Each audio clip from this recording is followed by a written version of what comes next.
Welcome to Rice Public Radio.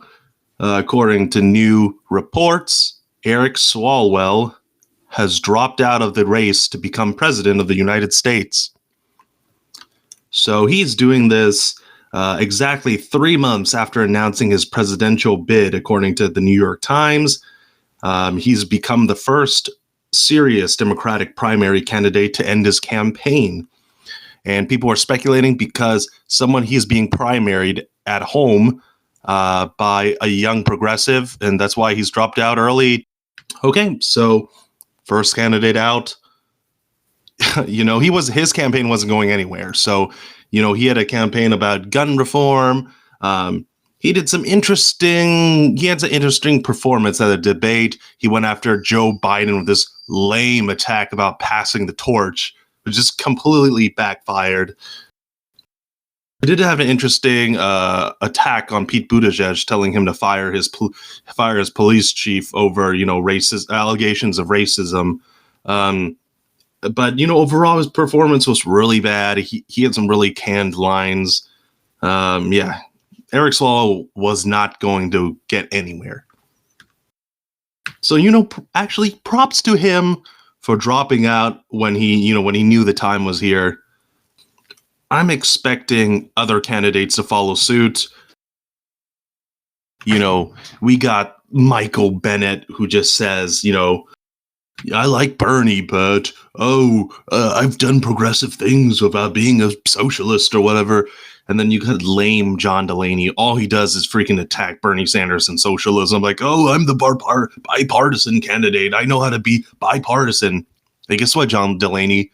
We have a divided country right now. We don't need this bipartisan bullshit. We need big, progressive, bold ideas, okay?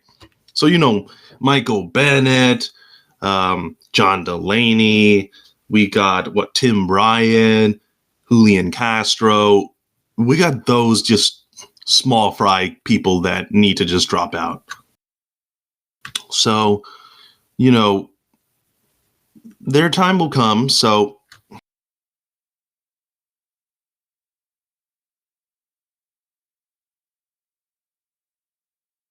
I'm not a politician, so I really don't know why some of these people want to run for president when there's like 20 other candidates.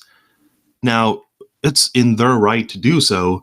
Look at Bernie Sanders. He came in virtually unknown in, 2015 and 2016 and became a very serious contender.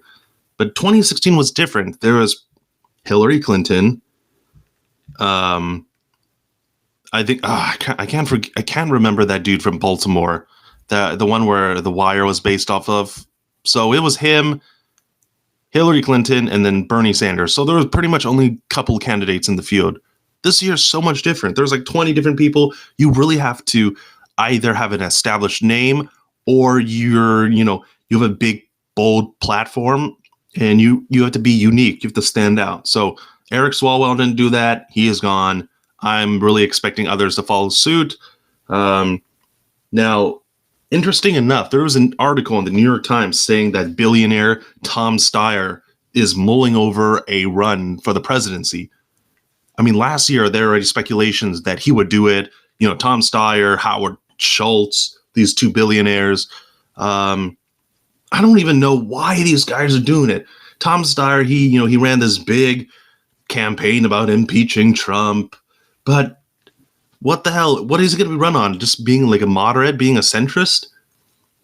Dude, he's not going to go. If he enters the race, I don't think he's even going to break 1%. So, man, it's almost the second debate too. So you really have to jump in there and make some big inroads into Iowa, New Hampshire, get assemble your campaign staff, get that grassroots support, get that money.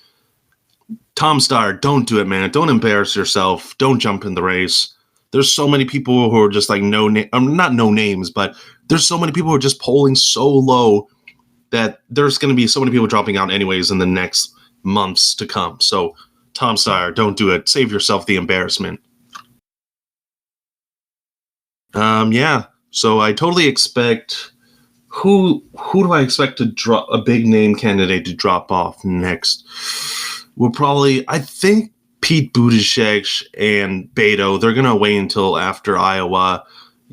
Tulsi, Andrew Yang, Marianne Williamson. I think, some of these people left on the stage, they're going to wait until after Iowa. And then, if they don't break like 1 or 2%, because I think the threshold is like 15% to get any delegates. So if for some of these people who are just like breaking 1 or 2 or 3%, I think they're going to drop out. So but to be honest, I really don't know why some of these people are staying in. I just don't.